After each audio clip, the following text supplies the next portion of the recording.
मसूरी में confederation of senior citizen association का देवांचल उत्तराखंड की मसूरी के गुरुद्वारे के सभागार में कॉन्फ्रेंस आयोजित की गई। कॉन्फ्रेंस में वरिष्ठ नागरिकों के लिए केंद्र और राज्य सरकार द्वारा चलाई जा रही योजना के बारे में चर्चा की गई। वहीं प्रदेश के अलग अलग क्षेत्र में वरिष्ठ नागरिकों को दी जाने वाली सुविधाओं के बारे में भी जानकारी दी गई। वहीं विभिन्न जगहों पर वरिष्ठ नागरिकों के साथ हो रहे उत्पीड़न पर भी चर्चा की गई।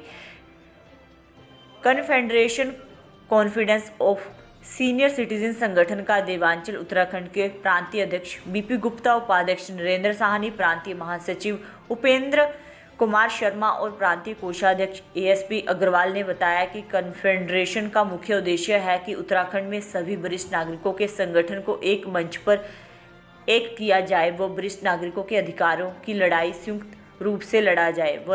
वरिष्ठ नागरिकों की समस्याओं का निराकरण हो सके, जिसको लेकर सरकार पर दबाव डाला जाएगा। उन्होंने कहा कि केंद्र और राज्य सरकार द्वारा वरिष्ठ नागरिकों के उत्थान के लिए कई योजनाओं का संचालन किया जा रहा है, परंतु धरातल पर उसका लाभ वरिष्ठ नागरिकों को नहीं मिल पा रहा है, जिसको लेकर फेडरेशन द्वारा सरकार का ध्यान आकर्षित करेगा। Confederation of senior citizens association of Devanchal, इसका क्षेत्र उत्तराखंड है,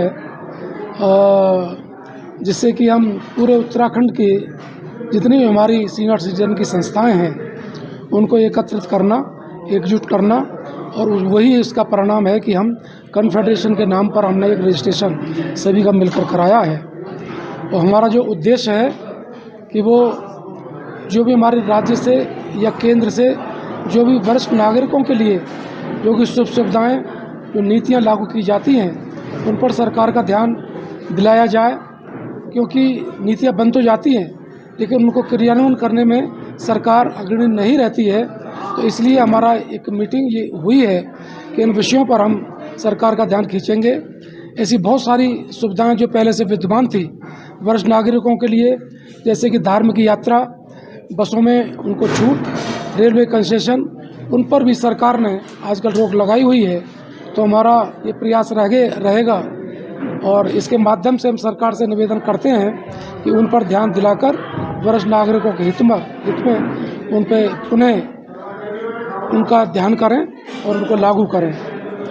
तो यही एक हमारा मुख्य उद्देश्य है, और ख़ास तौर से जो उद्देश्य है कि पूरे उत्तराखंड के लोगों को एकजुट जोड़ा जाए और आने वाले चुनाव में, क्योंकि हम ये कोशिश करेंगे कि हमारी जो संख्या है वरिष्ठ जनों की वो करीब करीब उत्तराखंड में 10% है और केंद्र में भी 10% है। तो केंद्र में इस हिसाब से 14 करोड़ बन जाती है और उत्तराखंड में करीब 13-14 लाख के करीब ये जनसंख्या होती है। तो इसको इग्नोर कर सरकार जो बात करती है कि देश की प्रगति में, राष्ट्र की प्रगति में हमारी जीडीपी बढ़ रही है, तो हमको इग्नोर कर उस जीडीपी को पूरा करना असंभव रहेगा। तो हमारा एक फर्ज बनता है सरकार की तरफ ध्यान आकर्षण करने का।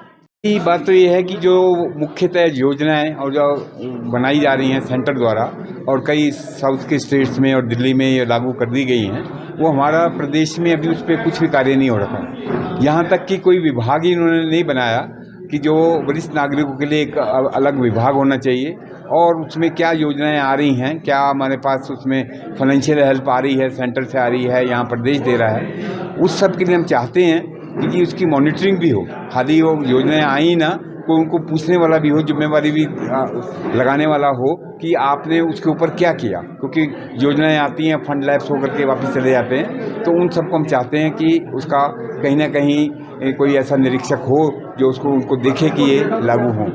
आप देखिए कि जो उत्तराखंड में ये कहा ही जाता है कि साहब यहाँ की जो लोग हैं वो यहाँ के काम नहीं आ पा रहे, यहाँ की जवानी और पानी उत्तराखंड वालों को नहीं मिल पा रहा, और ये रिटायर्ड लोगों का प्रदेश कहा जाता है।